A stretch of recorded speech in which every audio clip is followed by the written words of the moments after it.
दोस्तों आज हम बात करने वाले हैं पाकिस्तान की करेंसी और इंडिया की करेंसी के बारे में। इन दोनों में क्या फ़र्क है, मतलब कि एक पाकिस्तानी रुपया कितनी इंडियन रुपए के बराबर होगा। अगर पाकिस्तान में $1 123.75 का है तो इंडिया में $1 कितने रुपए के बराबर होगा।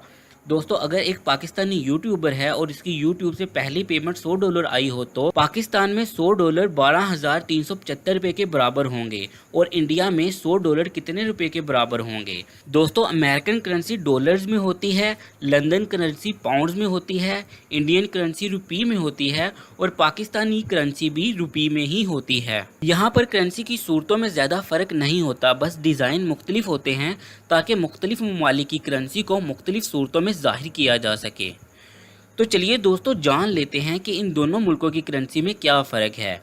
दोस्तों एक इंडियन रुपया बराबर है 1.71 रुपये इन पाकिस्तान, या दूसरे अल्फाज में 100 पाकिस्तानी रुपए बराबर होते हैं 58.36 रुपये इंडिया के। इस तरह से इंडिया और पाकिस्तान की करेंसी में फ़र्क वाज़िया है। अगर मज़ीद देखें तो $100 पाकिस्तान में 12,375 रुपये के बराबर होते हैं, जबकि $100 इंडिया में 7,221.5 रुपये के बराबर होते हैं।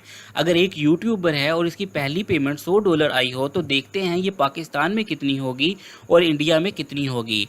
पाकिस्तान में $100 12,375 रुपये के बराबर होंगे, जबकि इंडिया में $100 7,221.5 रुपये के बराबर होंगे।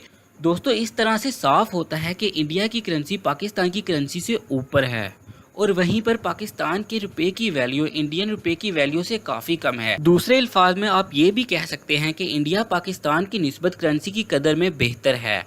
अगर आपको हमारी वीडियो अच्छी लगे तो नीचे लाल बटन पर क्लिक करके हमारे चैनल को सब्सक्राइब कर लें, हमारी वीडियो को लाइक करना बिल्कुल मत भूलें और आखिर में ज़्यादा से ज़्यादा शेयर करें ताकि दूसरे दोस्तों के पास भी ये इन्फॉर्मेशन पहुंच सके।